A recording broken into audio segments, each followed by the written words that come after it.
स्वागत है आप सभी का आज की इस क्लास में। और आज की इस क्लास में हम देखने जा रहे हैं एमएससी ज्योग्राफी 2026 के एमई प्रीवियस ईयर के संभावित प्रश्न पत्र को, जो कि आर्थिक भूगोल के सिद्धांत से संबंधित ये प्रश्न पत्र है।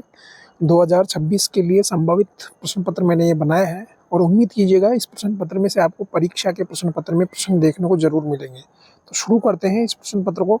और आप चाहे किसी भी यूनिवर्सिटी से हो तो इस प्रश्न पत्र को आप पढ़ करके जा सकते हैं, क्योंकि अधिकांश यूनिवर्सिटियों का सिलेबस सेम है और उसी सिलेबस का मैंने एनालिसिस करके और ये पेपर आपके लिए बनाया है, जो कि 2026 के लिए संभावित प्रश्न पत्र है आपके paper principles and theory of economic geography के लिए। तो शुरू करते हैं प्रश्नों को हम, और आपका पेपर होने जा रहा है 100 नंबर का आपका ये पेपर होगा।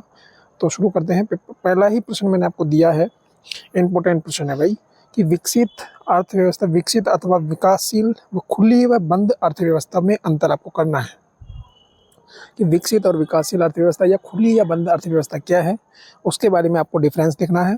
इस प्रश्न को करने के लिए आपको देखिएगा, खुली अर्थव्यवस्था क्या होती है कि जिसके सारे काम परिधि के बाहर होते हैं, और एक बंद अर्थव्यवस्था वह होती है जिसके अंदर किसी भी कार्य को करने के लिए परिधि के अंदर ही कार्य को किया जाता है, परिधि के बाहर उसमें से नहीं जाया जाता। उसको बोलते हैं कि परिधि के अंदर ही सभी कार्यों को किया जाता है, वो बंद अर्थव्यवस्था के अंतर्गत है। और किसी भी कार्य को करने के लिए परिधि से बाहर जाकर जब हम कार्य को करते हैं तो खुली अर्थव्यवस्था के अंतर्गत आता है। इसको आप पढ़ सकते हैं, आपको प्रश्न मिल जाएगा। ठीक है, सीरीज में आपको किसी न किसी इकोनॉमिक ज्योग्राफी की बुक से भी आप इसको पढ़ सकते हैं। बुक आप ले लीजिएगा इकोनॉमिक ज्योग्राफी की, आप या इकोनॉमिक ज्योग्राफी की आपको सीरीज है, उसमें भी ये प्रश्न आपको मिल जाएगा। ठीक है, इसके बाद में हम चलते हैं। नेक्स्ट प्रश्न मैंने आपको दिया है, आर्थिक भूगोल को परिभाषित कीजिए और इसके प्रकृति और विषय क्षेत्र को समझाइए। देखिएगा, अगर आप आर्थिक भूगोल का पेपर पढ़ रहे हो या चाहे आप भौतिक भूगोल का पेपर पढ़ रहे हो, चाहे आप मानव भूगोल का पेपर पढ़ रहे हो, तो प्रकृति विषय क्षेत्र हमेशा प्रश्न पूछा जाता है कि प्रकृति और विषय क्षेत्र क्या है, उनको समझाइए।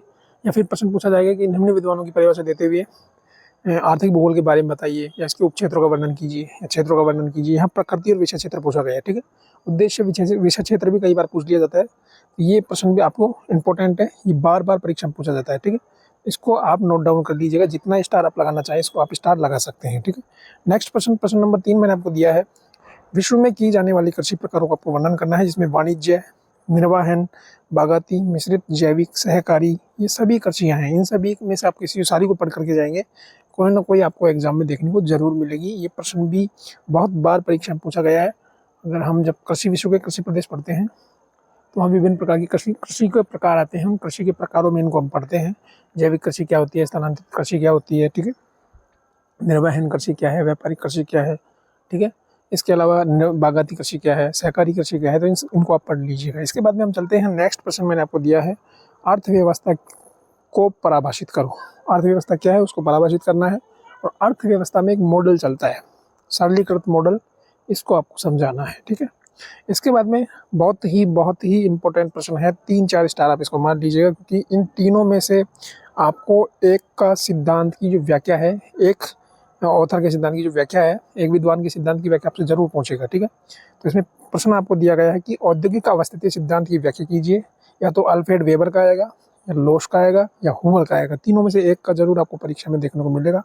तीनों को आप देख करके जाइएगा, तीनों ही इंपॉर्टेंट है। ठीक है, अगला प्रश्न चलते हैं कि विश्व में ऊर्जा खनिजों व पेट्रोलियम, कोयला, प्राकृतिक गैस के उत्पादन व वितरण का उल्लेख करो। देखो, मैंने यहाँ आपको पेट्रोल दिया है, कोयला दिया है, प्राकृतिक गैस दिया है। तीनों में से एक कोई ना कोई परीक्षा में आपको देखने को मिलेगा। ठीक है, इसके बाद में फिर अगला प्रश्न हम देखते हैं। तो अगला प्रश्न मैंने आपको दिया है, सूती वस्त्र उद्योग। कौन से उद्योग? सूती वस्त्र उद्योग के स्थानीय कारकों को समझाते हुए विश्व वितरण की व्याख्या आपको करनी है। फिर इसके बाद में चलते हैं हम, अगला प्रश्न मैंने आपको दिया है इंपॉर्टेंट प्रश्न, कि विश्व के कृषि प्रदेशों का संक्षिप्त वर्णन कीजिए। तो यहाँ आपको विटलर जी के द्वारा जो दिए गए कृषि प्रदेश हैं उनका वर्णन आपको करना है और उनके बारे में बताना है। इसके बाद में नेक्स्ट प्रश्न मैंने आपको दिया है कि आधुनिक अर्थव्यवस्था पर पर्यावरण पर जो प्रभाव पड़ते हैं आधुनिक अर्थव्यवस्था के, वो क्या क्या प्रभाव हैं, उनको आपको यहाँ डिफाइन करना है। इसके बाद में नेक्स्ट प्रश्न है, निर्णय प्रक्रिया क्या है, प्रकाशित करते हुए निर्णय प्रक्रिया के कारकों की व्याख्या आपको करनी है। इस प्रश्न में सबसे पहले आपको बताना है निर्णय प्रक्रिया क्या है, फिर इसको कारकों की व्याख्या करनी है आपको प्रकाशित करते हुए। फिर नेक्स्ट प्रश्न मैंने आपको दिया है बहुत इंपॉर्टेंट, जितने स्टार मारना चाहे उतने स्टार आप मार सकते हैं, कि भारत के आर्थिक प्रदेश का वर्णन आपको इस प्रश्न में करना है, कि भारत के आर्थिक प्रदेश कौन कौन से हैं उनका वर्णन आपको करना है। और भारत के आर्थिक प्रदेशों को मैंने पढ़ाया भी हुआ है यूट्यूब के ऊपर, आप जाकर के प्लेलिस्ट में आपको वीडियो मिल जाएगी, देख लीजिएगा। लगभग 1000 से ज़्यादा बच्चों ने इस वीडियो को वॉच किया है, ठीक है। तो वहाँ से आप इसको पढ़ सकते हैं। इस प्रश्न को मैंने बहुत अच्छे तरीके से इनको समझाया हुआ है। इसके बाद में नेक्स्ट प्रश्न मैंने आपको दिया है, उत्पादन लागत के स्थानिक वितरण, श्रम, पूंजी, तकनीकी परिवहन के महत्व को समझाइए कि जब हम उत्पादन करते हैं तो उसमें परिवहन का क्या रोल है, पूंजी का क्या रोल है, श्रम का क्या रोल है, तो इनके महत्व को आपको बताना है एक करके। और इस तरीके से आप इस प्रश्न का आंसर लिख सकते हैं। देखिएगा, किसी भी प्रश्न को लिखने का तरीका कि आप उसको पैराग्राफ टाइप में ना लिखें, छोटे छोटे पैराग्राफ आप बनाएं और बीच में आप गैप देते हुए प्रश्न का आंसर लिखने का तरीका भी मैंने बता रखा है, आप जाकर के चेक कर सकते हैं, वहाँ आपको मिल जाएगा, ठीक है। इसके बाद में नेक्स्ट प्रश्न मैंने आपको दिया है, टिप्पणी करनी है आपको कुछ प्रश्नों पे। प्रश्न मैंने आपको दिए हैं, लोहा इस्पात उद्योग, नियोजन प्रदेश भारत के, और क्रिस्टल का केंद्रीकरण का सिद्धांत, ये इसको देख लीजिएगा भाई, बहुत इंपॉर्टेंट है, इसको देख करके जाइएगा।